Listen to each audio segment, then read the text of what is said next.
Today's topic is a really big one. It's dealing with hair loss thanks to chemotherapy. Now, when I was told that I was going to have to do chemo thanks to my cancer diagnosis, I thought that hair loss was inevitable. And actually, in my case, it was. But I did learn that not all chemotherapies cause hair loss. Chemo is actually a big umbrella term for lots of different medicines that might be used in cancer and also treatment of other things, but not all of them lead to hair loss. About half of them do. The ones that I took absolutely did. But I learned that there were a lot of products out on the market that could help me get through this terrible time, and I want to share those items with you. Maybe you need them yourself, or maybe you could throw some of these things together in a chemo care kit for a loved one. The first thing we're going to talk about is losing the hair on the top of your head. Now, for me personally, this happened after my third chemo treatment, so on week 3. When I first started chemo, I was getting treatments every single week. Now, that's just what happened to me. Some people it happens earlier, some people it happens later. So just because that happened to me, who knows what might happen for you. There are really 2 different camps on how to handle this situation. One group says shave your head so you don't have to deal with that. The other group says just let your hair fall out. Maybe you won't lose it all and you'll still have some hair. Personally, I decided to shave my head. It was really traumatic for me to have just handfuls of hair every time that I showered or brushed my hair. I thought for me, I was going to take control of the situation and shave my head. In looking at different blogs and things, I read that you should not shave your head completely to the scalp because it could cause ingrown hairs. So I just used regular clippers and did it to like a number 1 or number 2 on my head. It was like a buzz cut. I still had little bitty hair on the top of my head. Now the thing was that hair still continued to fall out, so I was still finding hair everywhere. I actually went and got one of those sticky rolly lint rollers and would roll my head every morning and even sometimes in the middle of the day just to get rid of these little baby hairs. And then I got to thinking there's got to be a better way. I have a friend that is going bald and he's opted to just shave his head. And I asked him what he used and he recommended this right here. It is specifically a head shaver. Now it's really flexible. All these little razors move around to your head so you can roll it over the top of your head and it doesn't do any nicks or cuts. Also, it is rechargeable, so I just kept it charged up in my bathroom. Here's the thing. I would use this about once a week because yes, most of my hair fell out, but I would still have these little sprigs of hair that would pop up every now and then. And I didn't want to end up looking like the Crypt Keeper off of Tales of the Crypt from my childhood. So this was my best friend. You could get this super affordable on Amazon. They actually fall in all different price ranges, but I think this one was somewhere between $20 and $30. I was really glad that I did that spend. So moving on. Now that we've shaved all the hair off your head, what are you going to do? Of course, wigs are an option. A lot of people go to wigs, and you can get some really affordable ones on Amazon. Personally, for me, it just wasn't for me. I found them itchy. I found them hot. They were really annoying to me. I tried scarves, and they slipped and slid all over my head.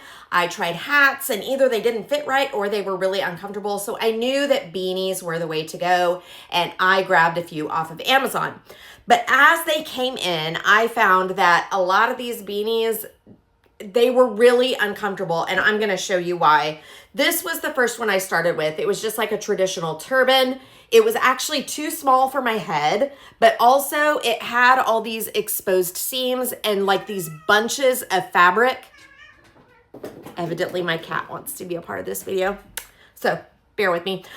So I moved on to this one. This was actually purchased for me from a friend. They thought it was totally my style. It had this little band around the front. It was really kind of cute on, but I want you to look at the inside of this one. Not only does it have exposed seams, what is this? Like all this fabric just like bunched up there. It really hurt my head. My head was so sensitive. So I moved on and found a satin-lined one.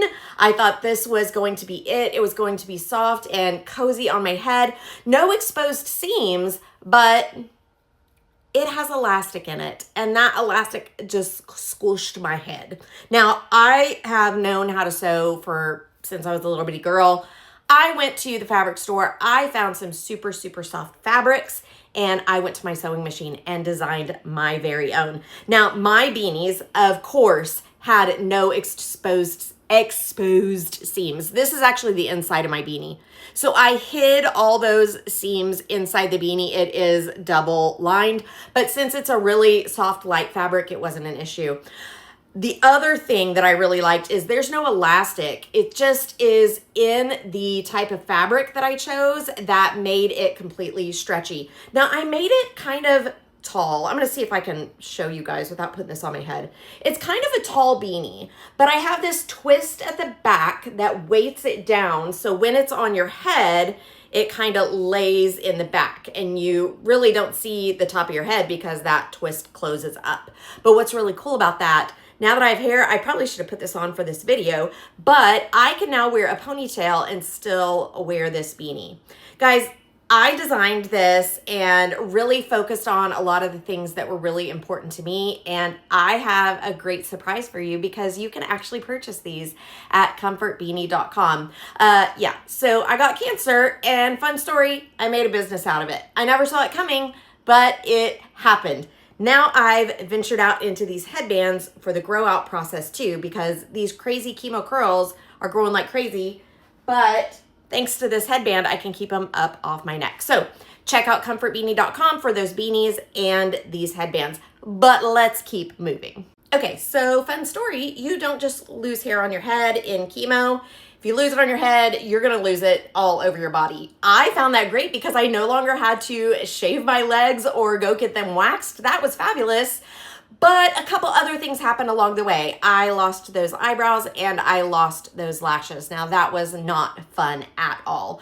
I tried tons of different lashes, but I just never could really get the hang of them. Now, since my hair has grown back in and I got my lashes back, I have talked to a cosmetologist friend and she has given me a couple tips. I learned these tips because I'm a part of a program called Glow Through It at my local cancer clinic. We do a class for women that are experiencing the side effects of chemo, and she is one of the presenters there, a cosmetologist that specializes in lashes. And this is one thing that she recommends, this lash glue right here. The two main things that are really important about this lash glue are that and that. Formaldehyde-free and latex-free. That means that this glue is the easiest on your skin and the least harsh glue that is available. She also mentioned when you're looking for lashes, you really need to look for the softest lashes possible. Yes, you can get lashes at the Dollar Tree and places like that, but most of them are really plasticky and hard and can be really irritating. So this is a time that you need to run up to Ulta. By the way, you can get this at Ulta or on Amazon.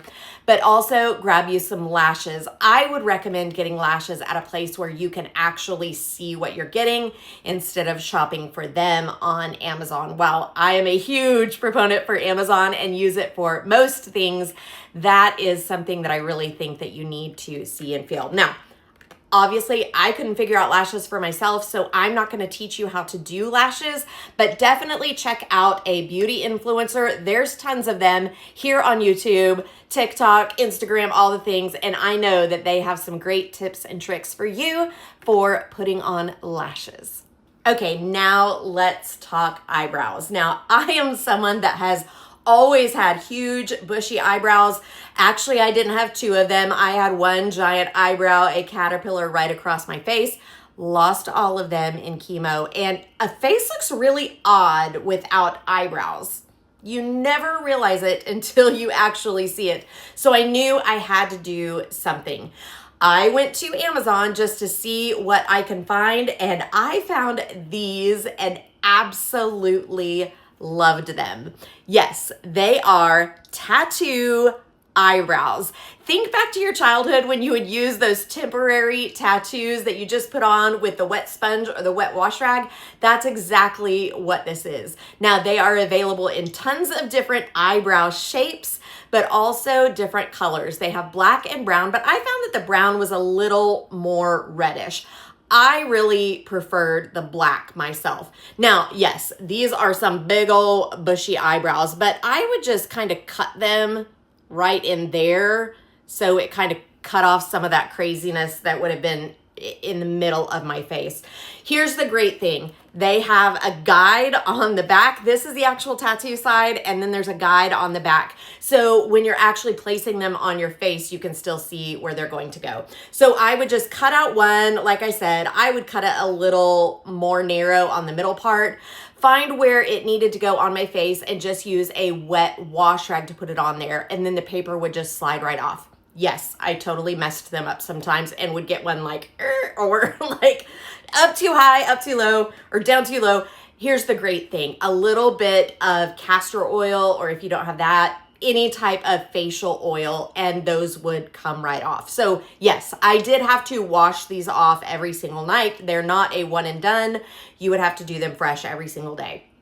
A nice little tip on those is they're kind of shiny and just very bold when you first put them on. I really felt like Eugene Levy from Schitt's Creek the first time I put them on, but I learned to cut them down just a little bit, and then also learned that if I used some of my facial powder and just tapped that on top of them, it would take the shininess away and kind of just mellow them out a little bit. So give those a try, but definitely have some facial powder on hand too. Now, while we're talking about eyebrows, yes, I did find the tattoos, but I also went to my local beauty store and asked for help on drawing on eyebrows. I tried with just an eyebrow pen and I just couldn't figure out. And they recommended this really cool eyebrow pen by Benefit. Now, it was not cheap, but I purchased it because I really loved it. The great thing is, now that I've looked around a little bit more, I have found a more affordable option on Amazon, and it really works the exact same way. Now, this one actually has two different ends. The Benefit one only had the multi-use end. Multi-pin end. It's going to make sense here in a second. So this pin right here, you can see that it has multiple tips on it. That really saves work when you're doing your eyebrows, because you can just do a couple light strokes and it's going to give a hair-like look. Now, here's my tips for this. Use a very light hand. If you press too hard, it's just going to mush those different lines together, and it's going to it's just not going to look good. So you're just going to use really light strokes. I'll show you here in a second what you're going to see. Now, right there, you'll see at first I used a little too much pressure, so it just kind of mushed all those lines together. But down here you can see, as I used a really light stroke, it really does look like individual hairs. Now, the Benefit one is like that. Here's the beauty of this cheaper brand. On the other end, there is just a single pin there. So let's say that you've used the multi-tip side, but you have just a little spot that you need a little more. You can just go in with this single one and just add a little more right in between all of those hairs. I absolutely love this. I still use it because while my eyebrows came back in, they did not come in as full as they used to be, which I'm okay with, but now I do have to give them a little help. Now that pin, the more affordable one from Amazon, also comes with this tool right here. So once that has dried on that area, you can just give it a nice little brush. Now, really, if you have no hair, there's no use for doing this. But if you still have some thin eyebrows, it just kind of blends in the pin marks with the actual hair that's still there. It also has this end as well. I guess that's for like adding concealer if you want to get really precise on your brow line, but I don't get that fancy at all. I just do the minimal and it works for me. So now let's talk about where you're going to get these items. Yes, I did mention Ulta, but a lot of these items are available on my Amazon storefront. The head shaver is there, the brow pen and the brow tattoos are there. Check out Ulta for the lashes. The glue's on Amazon as well, but comfortbeanie.com is where you're gonna go for those beanies and these headbands if you're interested in those. And every time you shop with Comfort Beanie, you're actually supporting the donation of beanies to someone in an area cancer clinic right now. That's the beauty of my business. I kind of wrapped in a charity as well as the business. So yes, you can purchase them, but I also give them away to local cancer clinics right here in Tulsa, Oklahoma. Guys, thanks so much for hanging out with me. I am going to continue sharing things that were helpful to me on my journey. So make sure that you subscribe to this channel so you get the alerts every time I put a new video out.